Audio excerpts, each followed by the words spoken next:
ಬೆಂಗಳೂರಿನಲ್ಲಿ ಸಚಿವ ಡಾಕ್ಟರ್ ಎಚ್.ಸಿ. ಮಹದೇವಪ್ಪ ಹೇಳಿಕೆಯನ್ನು ಕೊಟ್ಟಿದ್ದಾರೆ. ದಲಿತ ಶಾಸಕರು ಸಚಿವರ ಸಭೆಯ ವಿಚಾರಕ್ಕೆ ಸಂಬಂಧಪಟ್ಟಂತೆಯೂ ಕೂಡ ಪ್ರತಿಕ್ರಿಯೆಯನ್ನು ನೀಡಿದ್ರು. ರಾಜ್ಯದಲ್ಲಿ ಕಾನೂನು ಸುವ್ಯವಸ್ಥೆ ಸರಿಯಾಗಿಲ್ಲ ಅನ್ನುವಂಥ ಗಂಭೀರವಾದಂಥ ಆರೋಪನ ಬಿಜೆಪಿ ಮಾಡ್ತಾ ಇದೆ. ಹಗಲು ದರೋಡೆಗಳು ನಡೀತಾ ಇದ್ದಾವೆ, ಕಳ್ಳತನಗಳಾಗ್ತಾ ಇದ್ದಾವೆ. ಕಾನೂನು ಸುವ್ಯವಸ್ಥೆನ ಹಾಳು ಮಾಡೋರು ಯಾರಿದ್ದಾರೆ ಅವ್ರ ವಿರುದ್ಧವಾಗಿ ಕಟ್ಟುನಿಟ್ಟಿನ ಕ್ರಮ ತಗೊಳ್ಳೋದೇ ಆಡಳಿತದ ಮೊದಲನೇ ಆದ್ಯತೆ. ಹೀಗಾಗಿ ಎಲ್ಲೆಲ್ಲಿ ಆ ಥರ ಭಂಗ ಉಂಟು ಮಾಡೋ ಪ್ರಯತ್ನ ಮಾಡ್ತಾರೆ, ಡೆಫಿನೆಟ್ಗೆ ಕಾನೂನು ತನ್ನ ಕ್ರಮ ಮಾಡುತ್ತೆ. ಅವರು ಮಾತಾಡೋ ಥರದಲ್ಲಿ ಏನಾಗಿಲ್ಲ. ಅಲ್ಲ ಸರ್, ಇಷ್ಟೊಂದು ಹಗಲು ಬ್ಯಾಂಕ್ಗಳ ದರೋಡೆ ಆಯ್ತಲ್ಲ, ಅದು ಪ್ರಮುಖವಾಗಿ ಅದು ಸುಟೌಟ್ ಕೂಡ ಆಯಿತು ಬೀದರಲ್ಲಿ. Home department is taking stringent action against the people who try to take law and order into their hand, who try to create disturbances. Sir, ಈಗ ನಿಮ್ಮ ತವರು ಜಿಲ್ಲೆ ಮೈಸೂರು ಮಾನಂದವಾಡಿ ರೋಡಲ್ಲಿ ಒಂದು ರಾತ್ರಿ ಆಗಿದೆ ಅಡಿಕೆ ವ್ಯಾಪಾರಿಗಳು. ಎಲ್ಲ ಮಾನಂದವಾಡಿ ಆಗಿರಲಿ, ಬೀದರ್ ಇರಲಿ, ಗುಲ್ಬರ್ಗಲ್ಲಿ ಎಲ್ಲಾದರೂ ಆಗಿರಲಿ, ಕಾನೂನು ಸುವ್ಯವಸ್ಥೆನ ಕೈಗೆ ತಗೊಳ್ಳೋಕ್ಕೆ ಯಾರಿಗೂ ಬಿಡಲ್ಲ. ಸಮರ್ಥವಾಗಿ ಗೃಹ ಇಲಾಖೆ ಕೆಲಸ ಮಾಡ್ತಾರೆ.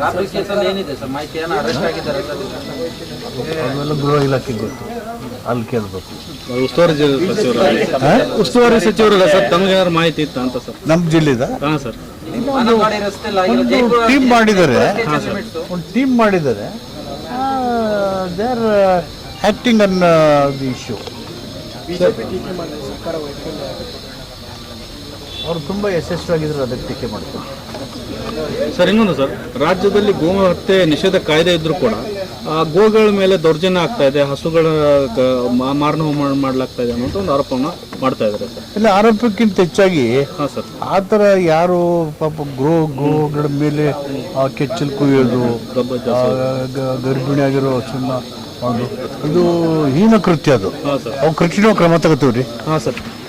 ಸರ್, ಇನ್ನೊಂದು ಸರ್, ಪ್ರಮುಖವಾಗಿ ನೀವು ಸಭೆ ಮಾಡ್ಬೇಕನ್ನುವಂಥ ವಿಚಾರ ಎಲ್ಲಿಗೆ ಬಂತು ಸರ್? ಅದು ಸುರ್ಜೇವಾಲ ಅವ್ರ ಗಮನಕ್ಕೆ ತಂದಿದ್ರಿ, ಏನಾಯ್ತು? ಬಂದರು, ಸದ್ಯಕ್ಕೆ ಆಡಳಿತದ ಬಗ್ಗೆ ಹೆಚ್ಚು ಗಮನ ಹರಿಸಿದ್ದೀವಿ. ಹಾಂ ಸರ್. ಯಾವಾಗ ಆಗ್ಬೇಕು ಆಗುತ್ತೆ ಅದು. ನಿಮ್ಮ ಸಮುದಾಯ ಸಭೆ ಮುಂದೆ ಮಾಡ್ತೀರಾ, ಹೇಗೆ ಇರುತ್ತೆ ಸರ್? ಯಾವಾಗ ಆಗ್ಬೇಕು ಆಗುತ್ತೆ ಅದು. ಈಗ ಸಿಎಂ ಬದಲಾವಣೆ, ಕೆಪಿಸಿಸಿ ಒಂದು ಸಮಾಚಾರ ಇಲ್ಲ ಬಿಡ್ರಿ, ಅವೆಲ್ಲ ಚರ್ಚೆಯಲ್ಲಿ ಬಿಡ್ರಿ. Okay sir, thank you sir. Okay.